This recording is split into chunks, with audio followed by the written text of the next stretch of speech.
सभी भक्तों को श्री शिवाय अभ्यम हर हर महादेव ओम नमः शिवाय जय महाकाल। तो आज मैं बहुत अधिक प्रसन्न हूँ। क्यों? क्योंकि आज मुझे प्राप्त हुआ है भगवान शंकर की कृपा से सावन के महीने में 4 पत्ती वाला बेलपत्र और 5 पत्ती वाला बेलपत्र। ये 5 पत्ती वाला बेलपत्र आपकी समस्त मनोकामनाओं को कर देता है पूर्ण। केवल एक छोटे से उपाय से छोटा-सा उपाय करना होता है और वो उपाय यदि आपने कर लिया 5 पत्ती के बेलपत्र के साथ तो आपकी मनोकामना अवश्य ही पूर्ण होती है। तो मुझे मिला है 4 पत्ती और 5 पत्ती वाला बेलपत्र। मैं आपको स्वयं इसके दर्शन भी कराने वाला हूँ। वृक्ष के अंदर 1 पत्ती, 2 पत्ती, 3 पत्ती, 4 पत्ती और 5 पत्ती के बेलपत्र सभी एक साथ आपको हम दिखाने वाले हैं और 1 पत्ती से लेके 5 पत्ती तक के बेलपत्रों के उपायों का वर्णन भी हम आज आपको करने वाले हैं। 4 पत्ती बेलपत्र के कुल 3 उपाय आपको बताएंगे। जो उपाय आप करना चाहे आप वो उपाय कर सकते हैं जब आपको 4 पत्ती वाला बेलपत्र मिल जाए। पर उससे पहले वीडियो को लाइक करके चैनल को सब्सक्राइब कर देना और अधिक से अधिक लोगों के पास शेयर कर देना, क्योंकि जिन भी व्यक्ति को 4 पत्ती और 5 पत्ती का बेलपत्र मिलता है उनको इन उपायों का पता नहीं होता। तो जो मैं आज आपको उपाय बताने वाला हूँ वो उपाय यदि आपने कर लिए तो आपकी मनोकामना अवश्य ही पूर्ण होगी। और कल है सावन का अंतिम सोमवार 19 अगस्त का दिन। इस दिन हम 4 पत्ती और 5 पत्ती वाले बेलपत्र से उपाय करने वाले हैं। बाबा की हमारे ऊपर कितनी कृपा हुई ये आप सभी अभी देखेंगे कि हमको 5 पत्ती का बेलपत्र मिल गया और वो भी वृक्ष के अंदर मिला। तो चलिए आपको पहले हम करा देते हैं दर्शन 4 पत्ती, 5 पत्ती, 3 पत्ती, 1 पत्ती, 2 पत्ती के बेलपत्रों का। फिर हम आपको बताने वाले हैं सभी बेलपत्रों का उपाय समस्त मनोकामनाओं की पूर्ति के लिए। और यदि आपकी इच्छा संतान वंश की है तो आपको 5 पत्ती का बेलपत्र मिल जाए तो निश्चित रूप से आप गर्भवती होती ही हैं, आपको समस्त मनोकामनाओं की पूर्ति होती है। यदि धन की कमी चल रही है तो 4 पत्ती का बेलपत्र आपको मिलता है तो आपके जीवन में धन से संबंधित सभी समस्याएं समाप्त हो जाती है। तो चलिए दर्शन करते हैं हम इन बेलपत्रों। तो आप वीडियो में देख सकते हैं 1 पत्ती वाला बेलपत्र। ये सिंगल पत्ती वाले बेलपत्र हैं जो कि आप इस वीडियो में देख रहे हो। 1 पत्ती का बेलपत्र यदि आपको मिल जाता है तो आप इस बेलपत्र को ले जाइए अपने साथ में अगले दिन भगवान शंकर के मंदिर में। या तो प्रदोष काल में जाइए या फिर सुबह-सुबह जाइए।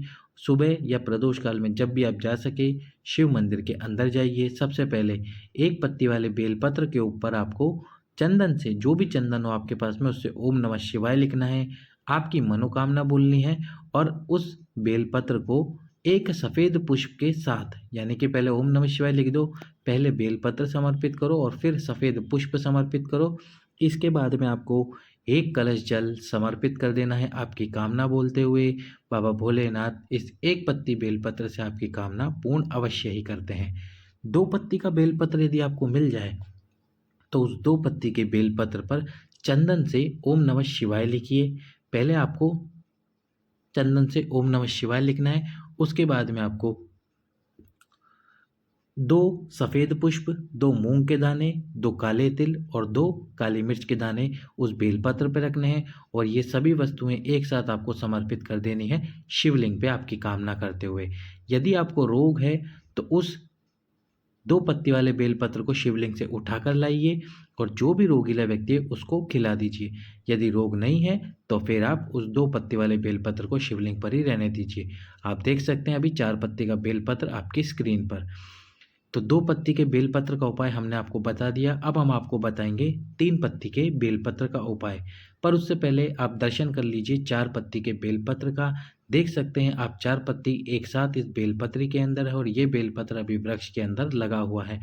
हमने इस बेलपत्र को वृक्ष से तोड़ा है और 4 पत्ती के बेलपत्र के 3 उपायों का मैं वर्णन करने वाला हूँ आपके सम्मुख में। और ये तीनों उपाय धन प्राप्ति से संबंधित है। और ये जो 5 पत्ती का बेलपत्र आप स्क्रीन पर देख रहे हो, ये शिव जी की ही कृपा है कि 5 पत्ती का बेलपत्र हमें प्राप्त हुआ और इस 5 पत्ती के बेलपत्र का उपाय समस्त मनोकामनाओं को पूर्ण कराएगा। सावन के अंतिम सोमवार हम भी उपाय करने जाएंगे इस 5 पत्ती के बेलपत्र का। और एक अच्छी बात ये भी है कि इस बेलपत्र में कोई भी पत्ती कटी फटी नहीं है। देख सकते हो आप कि सभी पत्तियां एक साथ सुरक्षित है। यानी पत्ती का बेलपत्र हम शिव जी पे समर्पित करेंगे। 4 पत्ती का आप बेलपत्र देख सकते हो, ये है 4 पत्ती का बेलपत्र। पर पहले हम आपको बताते हैं 3 पत्ती के बेलपत्र का उपाय। सबसे पहले 3 पत्ती के बेलपत्र के हम आपको 3 उपाय अभी बताने वाले हैं। पहला उपाय, आखिरी सोमवार के दिन आपको इस 3 पत्ती के बेलपत्र के ऊपर चंदन से 5 बिंदियाँ बीच वाली पत्ती पर लगानी है और 6वें और 7वें नंबर की बिंदी नीचे की दोनों पत्तियों पर लगानी है और तुम्रुकेश्वर महादेव के नाम से इस बेलपत्र को आपको संतान कामना करते हुए समर्पित कर देना है माता शोक सुंदरी के स्थान पर। शिवलिंग में माता शोक सुंदरी का स्थान कौन सा होता है, हमने आपको कितनी बार बता दिया है, एक बार फिर से आपको बता देते हैं। तो ये जो आप देख रहे हो शिवलिंग में मोटी सी लाइन, ये माता शोक सुंदरी का स्थान है। इस स्थान पर आपको 3 पत्ती वाला बेलपत्र समर्पित करना है। 3 पत्ती वाले बेलपत्र का एक और उपाय जो हम आपको बताते हैं, यदि आपको 3 पत्ती बेलपत्र से मनोकामना पूर्ण करानी है तो इस बेलपत्र के ऊपर आपको 7 अक्षत के दाने रख देने। कितने अक्षत के दाने? 7 अक्षत के दाने रखकर उन अक्षतों के दाने जो कि आपने रखे हैं इस पे वो साबुत होने चाहिए, कहीं से भी खंडित ना हो, इस बात का विशेष ध्यान रखना। तो 7 अक्षत के दाने आपको इस बेलपत्र पे रखने हैं और आपकी कामना करते हुए वो 7 अक्षत सहित ये बेलपत्र आपको भगवान शंकर के शिवलिंग पे समर्पित कर देना है। बाबा भोलेनाथ आपकी मनोकामना पूर्ण कर देंगे। अंतिम उपाय तीसरे बेलपत्र यानी 3 पत्ती बेलपत्र वाला, और वो है उसमें आपको क्या करना होगा, 2 पुष्प लेने हैं, एक लाल और एक सफ़ेद, साथ में लेने हैं आपको 2 बेलपत्र लेने हैं 3 पत्ती वाला जिसमें 3 पत्तियां हो। एक बेलपत्र के ऊपर सबसे पहले आपको रखना है लाल पुष्प और ये वाला बेलपत्र आपको समर्पित करना है माता अशोक सुंदरी के स्थान पर आपकी कामना बोलते हुए। और जो सफ़ेद पुष्प वाला बेलपत्र यानी जिस बेलपत्र पे आपने सफ़ेद पुष्प रखा है उस बेलपत्र को भगवान शंकर के शिवलिंग पे समर्पित करना है आपकी कामना करते हुए, और बेलपत्र की डंडी आपके विपरीत हो। इस प्रकार से यदि आपने ये बेलपत्र समर्पित कर दिया तो आपकी कामना पूर्ण हो जाएगी। और भी बहुत सारे उपाय हैं बेलपत्र के, पर हम आपको केवल 3 उपायों का वर्णन कर रहे हैं। अब हम आपको बताते हैं 4 पत्ती वाले बेलपत्र का उपाय। 4 पत्ती वाले बेलपत्र का उपाय धन प्राप्ति के लिए होता है। तो यदि आपको 4 पत्ती का बेलपत्र मिल जाए तो इससे आप निश्चित रूप से धन प्राप्त कर सकते हैं। तो कैसे करना है आपको 4 पत्ती वाले बेलपत्र से धन की प्राप्ति, और साथ में रोग मुक्ति भी कर सकते हैं और आपकी मनोकामना भी पूर्ण कर सकते हैं। तो सबसे पहला उपाय जो कि है रोग मुक्ति के लिए, रोग कैंसर जैसा हो, किसी व्यक्ति को लकवा लग गया हो, या माताओं बहनों के रजस वाला धर्म से संबंधित कोई भी समस्या हो, या फिर शरीर का कोई ऐसा रोग जिसका डॉक्टर ने इलाज करने से मना कर दिया है, या आपका बेटा गर्भवत, या आपका बेटा या बेटी है छोटा जिसको कोई रोग है, कोई भी रोग हो आपके जीवन में, ए नाम की बीमारी से लेकर जेड नाम तक कोई भी बीमारी हो, उसको समाप्त करने के लिए आपको क्या करना है, ये 4 पत्ती का बेलपत्र जो आप स्क्रीन पर देख रहे हो जो हमें आज प्राप्त हुआ है, इसी बेलपत्र को आपको लेना है। इस बेलपत्र को लेकर भगवान शंकर के शिवलिंग पर, कहाँ पर, शिवलिंग पर सबसे पहले तो इस बेलपत्र को समर्पित करना है। और जब समर्पित करोगे तो आपको नाम लेना है अवधूतेश्वर महादेव। कौन से महादेव? अवधूतेश्वर महादेव के नाम से ये बेलपत्र समर्पित करना है 4 पत्ती वाला। जब आप 4 पत्ती वाला बेलपत्र भगवान शंकर के शिवलिंग पर अवधूतेश्वर महादेव के नाम से समर्पित करोगे, फिर आपको समर्पित करना है 4 कलश जल, 4 लोटा जल यानी कि 4 कलश जल, 4 कलश जल आपको समर्पित करना है। 4 कलश जल जब आप समर्पित कर दो, क्षमा करना 4 नहीं 7 कलश जल समर्पित करना है, मुझसे भूल हो गई। आपको 7 कलश जल समर्पित करना है। तो पहले बेलपत्र समर्पित करोगे आप 4 पत्ती वाला, फिर आपको 7 कलश जल समर्पित करना है, और जब बेलपत्र समर्पित करोगे तो आपको अवधूतेश्वर महादेव का नाम लेना है। 7 कलश जल समर्पित करने के बाद में उस बेलपत्र को वापस लेके आ जाना है। जिस व्यक्ति को लकवा लग गया है उस व्यक्ति को वो पूरा बेलपत्र खिलाना है। जिन माताओं बहनों का रजस वाला धर्म बिल्कुल बंद है उनको भी वो 4 पत्ती वाला बेलपत्र खिलाना है, लेकिन एक एक पत्ती तोड़ कर खिलाना है। और जिसको शुगर की बीमारी है, शरीर में कोई भी बीमारी है, उसको समाप्त करने के लिए भी आपको वो 4 पत्ती वाला बेलपत्र खिलाना है। आपका रोग पूरी तरह से समाप्त हो जाएगा। दूसरा जो उपाय है यही 4 पत्ती वाले बेलपत्र का।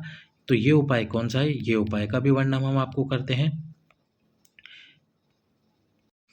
तो दूसरा उपाय है 4 पत्ती वाले बेलपत्र का। तो इसमें आपको क्या करना है, इसमें आपको सबसे पहले 4 पत्ती वाला बेलपत्र भगवान शंकर के शिवलिंग पे समर्पित कर देना है। ये 4 पत्ती वाला बेलपत्र शिवलिंग पे समर्पित करो। समर्पित करने के बाद में इस उपाय में आपको 4 लोटा जल समर्पित करना है भगवान शंकर के शिवलिंग पे। कितना लोटा? 4 लोटा जल यानी कि 4 कलश जल। और ये 4 कलश जल आप यदि मंदिर से ले रहे हो, लोटा भी मंदिर का काम में ले रहे हो, तो मंदिर में 1 रुपये या 2 रुपये किराए के रूप में अवश्य ही भरना, क्योंकि आपने मंदिर के लोटे का काम में लिया है, मंदिर के ही जल का काम में लिया है। यदि अपने घर से भर कर लेके जाते हो तो कोई बात नहीं, अपने घर से भर के लेके जाओगे तो बहुत अच्छी बात है, फिर आपको किराया भरने की आवश्यकता बिल्कुल भी नहीं है। जब आप 4 कलश जल समर्पित कर दें, फिर इसके बाद में कि जो बेलपत्र है, इस बेलपत्र को यहाँ से उठाना है, कहाँ से? शिवलिंग पे से, और समर्पित करना है माता अशोक सुंदरी के स्थान पर। माता अशोक सुंदरी के स्थान पर इस बेलपत्र को आपको समर्पित करना है। जब माता अशोक सुंदरी के स्थान पर बेलपत्र समर्पित करोगे तो आपको इसी बेलपत्र के ऊपर समर्पित करना है 1 आचमनी जल।